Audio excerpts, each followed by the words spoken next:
आणि या निरंजन वनातील आईच्या आज्ञा विजेचा कुणालाही मार्ग मिळणार नाही आणि अशा त्याची जबाबदारी आमच्या माती आहे. कारण ही सुवर्ण ही कमळ आहे याची रक्षण आई बापाची आज्ञा मान्य करणं हा पुत्राचा धर्म आहे. कारण आई बाप हे दैवत आहे. शांती मला सहाय्य करण्याचा चिंता नसावी कारण माझ्या समवेत आलाय.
आई बापाच्या आज्ञेविरुद्ध या निरंजनातून मार्ग कुणालाही मिळणार नाही.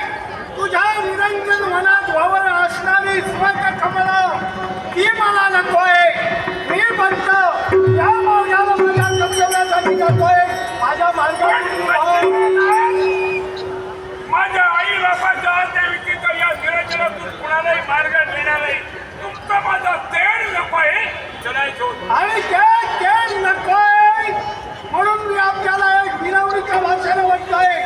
माझा मार्ग मोकळा करा. मला या मार्गाला आणि मार्ग मिळाला नसेल ना तर काय करशील? माझ्या सामर्थ्याच्या जोरावर तो मार्ग मी मोकळा केल्याशिवाय राहणार नाही. तो मला वीर वापरायचा आहे तेव्हा तू का तुझ्या घरात काही घेऊ नये. मार्ग मिळाला नाही. अरे जैसात नकोशी, जैसात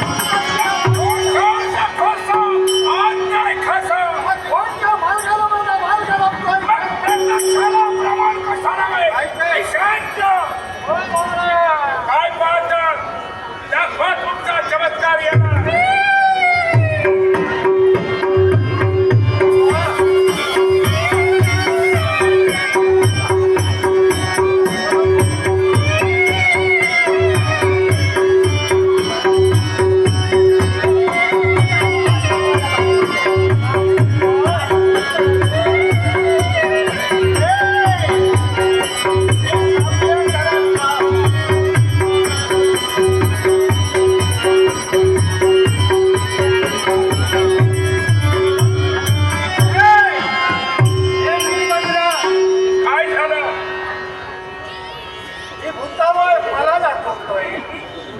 या भूतावळीला घाबरून मी माघारी कारण ही विशाल माझ्या साविधान आहे.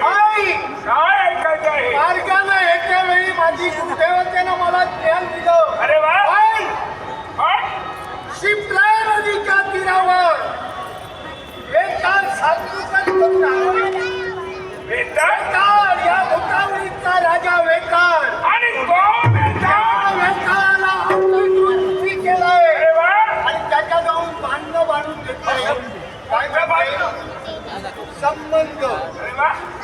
संबंध भूतावर पेक्षा हे अद्भुत या कलियुगात मृत्यू लोकात जे दिवसा 12 वाजता रात्री 12 वाजता जे मानवाला नाही अंजलीचा प्रताप